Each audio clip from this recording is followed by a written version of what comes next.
Salutations, everybody. It is Maddie here today, and we gotta talk about that PlayStation showcase, okay? Marvel, Star Wars, JRPGs, all up Maddie's alley. Let's talk about it. Now, I know I have a pro Xbox audience, okay?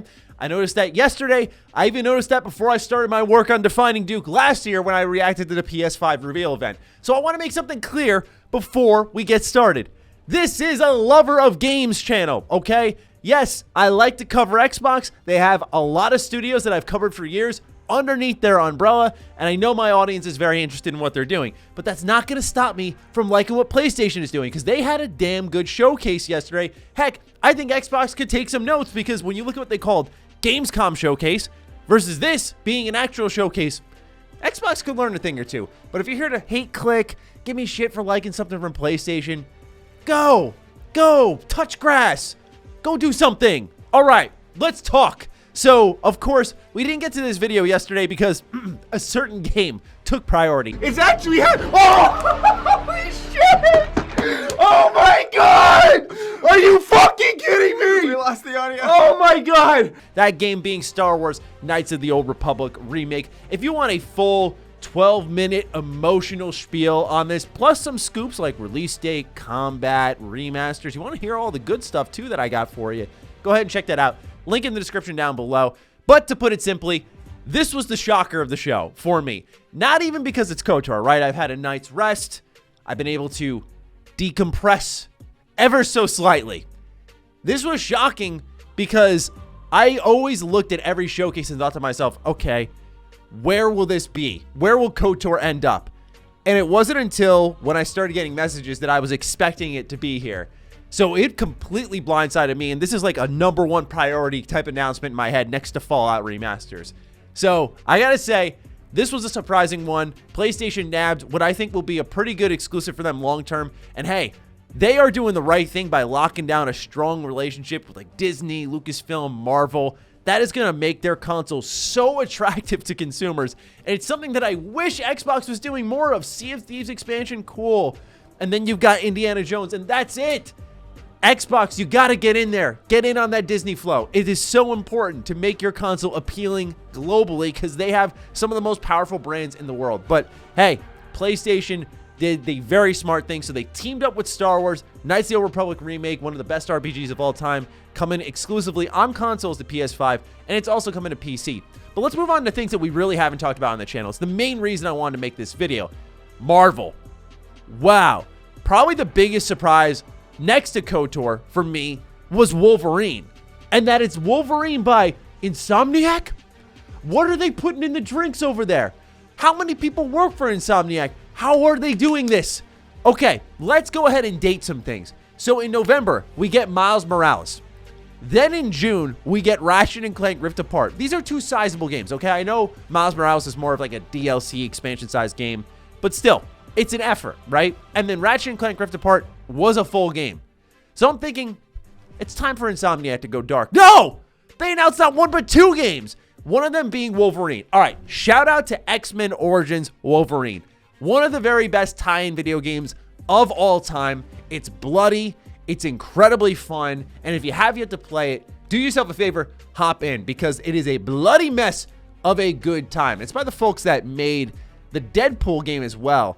So I thought that was just a cool little connection there because, well, I can't say why, actually. I don't want to ruin things for you. But anyway, X-Men Origins Wolverine is probably the only standing good Wolverine game. There's X2 Wolverine's Revenge, which I enjoyed as a kid growing up, but it isn't traditionally what you'd want from an X-Men game, I think. And so then we move into Insomniac, who has proven themselves time in, time out, and now they're working on this. Imagine how gory it's going to be. And then you have the Insomniac tool set there, where they just make everything feel good and fluid. Oh, what a great purchase by PlayStation, man. How cheap they got them. And they've now had 4 different things come out afterwards or be announced afterwards. Insanity. They continue to be the difference maker for PlayStation because it wasn't only that, right? I saw Wolverine and went, okay, excellent. Then they announce a new Spider-Man game, Spider-Man 2, where you see Spider-Man, Miles Morales fighting together, and then Venom shows up, which if you've played Spider-Man PS4 to completion, You'll not be too surprised by this, but oh man, I love me some Venom. I'm hoping we get some Carnage action in there at some point in time. But what this is shaping up to be, a little bit of Spider-Man co-op action. If you are ham radio podcast listeners, you'll remember myself and Carrick got amped on the idea of Spider-Man co-op because we were like, wouldn't that be incredible? And we kept talking about it and we stopped ourselves because we went, you know what?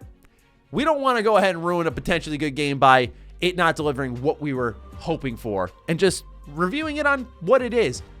I think they're actually doing it now. There's something about that trailer that spoke to me, said co-op gameplay in there.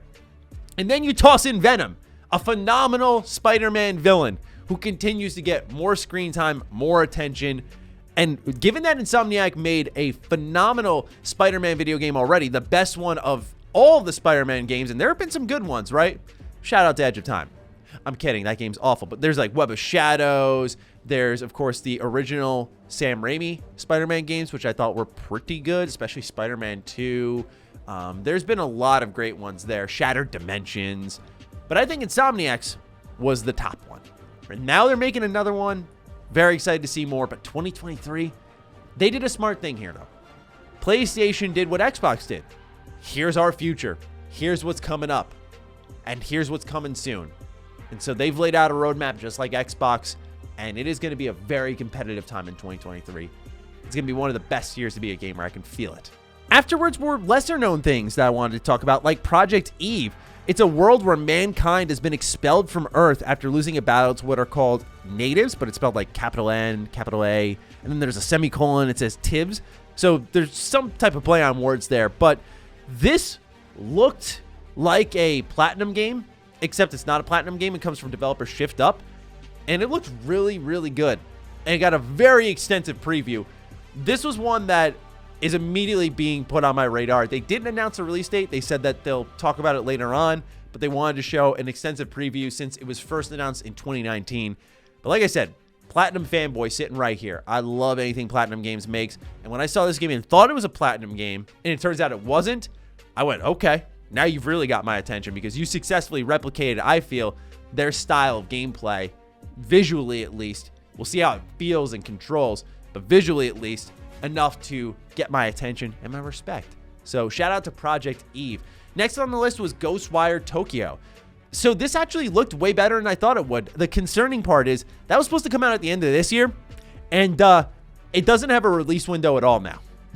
At least from what I saw. Nothing in the trailer. But what I did see of the game was encouraging in this very weird way. Tango is a pretty spotty studio. It's kind of weird. Their best game was their first one. Then they did The Evil Within 2, which I thought was a step down. And now they're doing Ghostwire Tokyo, where Akumi Nakamura, who was creative director and introduced by Shinji Mikami, right on the stage, and like, you know, the grandfather of survival horror, like he is right there bringing her into this significant role, and then she leaves a couple months later. This game was clearly in trouble for a while. And the fact that it doesn't have a release date does not speak well to the state of the game. But what I saw in the trailer, I actually thought looked really fun. And it looked a little bit more creepy than I was originally thinking this game was. Because I don't think first person and Tango Gameworks go really well together, although it's probably a little bit more marketable. And as a weeb, these little jutsu hand symbols that they're firing out while they're blasting spells, it was like Zenyatta, the video game. And so I gotta say, I like what I saw. I thought it was a little bit more creepy than expected, but I can't help but be concerned and just override my enjoyment of that trailer to say, okay, beyond that, there's clearly something off with this game. Now, I do hope it pans out because I think Tango Gameworks has a lot of potential, but I do also believe if this doesn't work out, go back to basics, man. Go back to what The Evil Within 1 did, because that was such a great survival horror experience. It was creepy. The gameplay was tense. I thought the story was mind-twisty. I think it's excellent. I know a lot of people probably disagree, but I thought the second one was like trying to imitate The Last of Us, and this one, it's like, what is this? What is the identity of this game? Something that Bethesda Studios have struggled with a little bit, such as with Deathloop.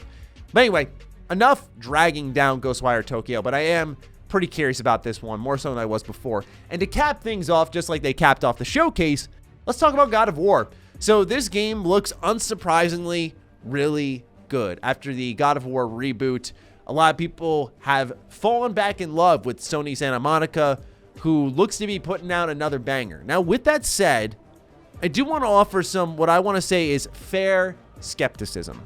The only reason I say that is because I know everyone is very excited for it, so I think anything going, well, wait, I'm sort of feeling this, which isn't necessarily positive, would be viewed as skepticism. So I worry that this game is more of a sidestep than a step forward, because the only general new thing I saw when it came to the combat was the grappling hook, and there was a little bit more verticality, which is a difference maker, but all of the weapons that were introduced in the game had been ones we saw previously. Some of the animations looked a little bit familiar, but there were new execution animations, which was very nice to see. But overall, it looked like more God of War. And they did show a couple of wide open vistas in the game, which I'm hoping are as explorable as they looked. But of course, with this game being on the PS4 and then brought up to the PS5, I do wonder how explorable they'll be, how open they'll be, because I thought God of War was a decent semi-open world game. It was a very good video game, but as an open world, I thought its structure was a little bit disjointed. And so I hope that this one does open things up a little bit more for exploration, the way it was perceived in the trailer. If it does end up being that, I will be thrilled, okay? I enjoy my open world games. But this was one that I do need to see a little bit more of. But hey, I'll call myself out on it. I had a little bit of a bad read with the original God of War. I remember I was a bit concerned with how close the camera was to the shoulder of Kratos, and when I ended up playing it, I was like, okay, this isn't as bad as I thought it would be. So this is just, like I said, a little bit of skepticism I wanted to float out there. Of course, see what the audience thinks, but just to make people aware of some of my thoughts on it. But those are just the main highlights to me of the showcase, and I don't remember the last showcase I saw where I had 1, 2, 3, 4, 5, 6 games that I went, I need to talk about all of these. So even to the point where I would make a showcase video the day afterwards, not going to do as well. Of course, KOTOR will always take a priority, but you get my point. That they had a really good showcase, and Xbox needs to follow up strongly, as they had led the charge with E3. I think they dropped the ball a little bit afterwards with the ID at Xbox and, of course, Gamescom. So seeing these two companies fight fiercely has been very entertaining, to say the least, and has been rewarding as a consumer. So really good showcase. Looking forward to seeing everyone's thoughts in the comments down below. And until next time, take good care of yourselves. Let me know what you're thinking. And be sure to follow me on Twitter, follow me on Instagram. Those links are in the description down below. A big thank you to all the patrons, all the members who continue to support the hell out of the content here. Stay sexy, stay active. I love you all. Peace.